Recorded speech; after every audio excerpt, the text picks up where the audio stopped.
আপনাদের যদি অপছন্দ হয়ে থাকে কারিনাকে মাফ করে দিন, কারিনার জন্য দোয়া করেন। আমার হার্টই নাই, আমি চলবো কেমনে, ওদেরও নাই। কারিনা যেন উপরে এরকমই হাসি খুশি থাকে। কারিনা কথা বলার আগে হাসতো। আমার মেয়েটার জন্য আপনারা দোয়া করবেন, আপনারা বেশি বেশি করে দরুদ পড়বেন। সবাই খালি লিখে যে আমরা গণভবনে চুরি করছি, আমাদের চুরি করার দরকার কি? আমাদের তো কোনো রাজনৈতিক ব্যাকগ্রাউন্ডই নাই, আমরা তো ক্রীড়া পরিবার, আমরা সবটাই ক্রীড়া পরিবার। আমার শ্বশুর ছিলেন হ্যান্ডবল ফেডারেশনের প্রেসিডেন্ট, আমার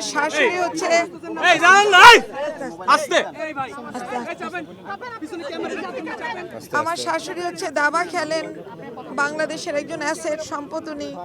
কায়সার হামিদের কথা তো আর বলার কিছু নাই। তো এত ট্যালেন্টেড একটা ফ্যামিলি থেকে কারিনা তো বেসিক্যালি ট্যালেন্ট নিয়েই জন্মাইছে।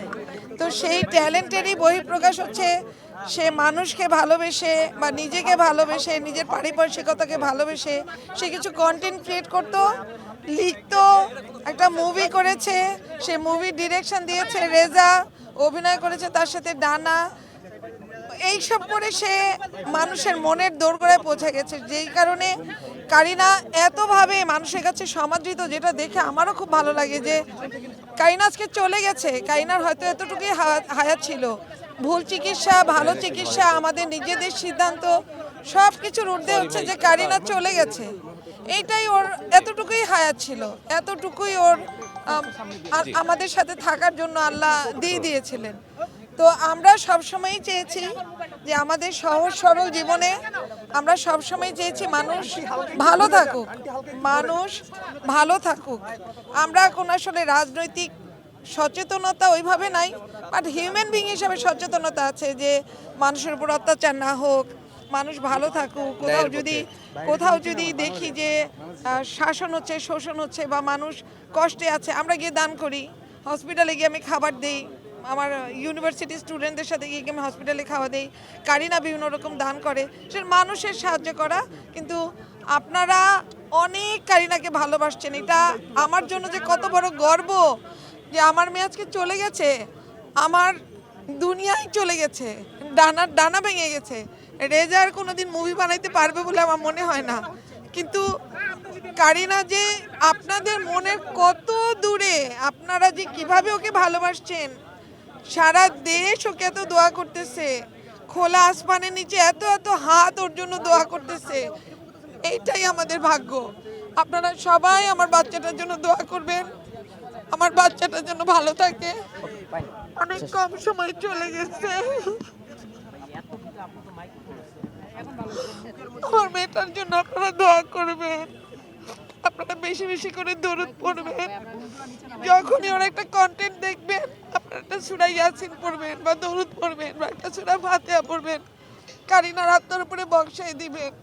কারিনা যেন উপরে এরকমই হাসি খুশি থাকে। কারিনা কথা বলার আগে হাসতো, শরীরে কষ্ট নিয়ে, এনার্জি কম, এই সেই, সবার চেয়ে ওর এনার্জি বেশি, সবাইকে হাসাচ্ছে, সবাইকে নাচাচ্ছে। আমাদের বাসার হার্ট চলে গেছে, আমার দুইটা ছেলে আছে, আমার হার্টই নাই, আমি চলবো কেমনে, ওদেরও নাই। আপনারা কারিনা যদি কখনো কোনো অন্যায় করে থাকে, কোনো কিছুতে আপনাদের যদি অপছন্দ হয়ে থাকে, কারিনাকে মাফ করে দিন, কারিনার জন্য দোয়া করেন। আর আমরা জুলাই যোদ্ধা না, আমরা মানব যোদ্ধা, আমরা জুলাই যোদ্ধা না। জুলাইতে যা হয়েছে সেগুলোর জন্য কিন্তু আপনারা সবাই প্রতিহত করেছেন, কারোরই এই জিনিসটা ভালো লাগে নাই।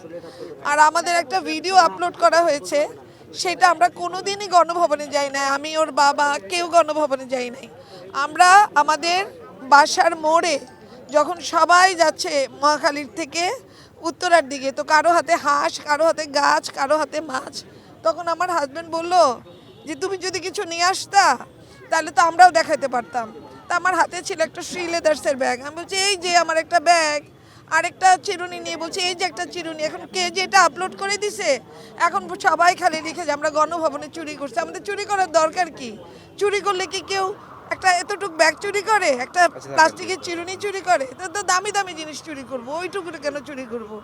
তো আমরা এগুলো করি নাই।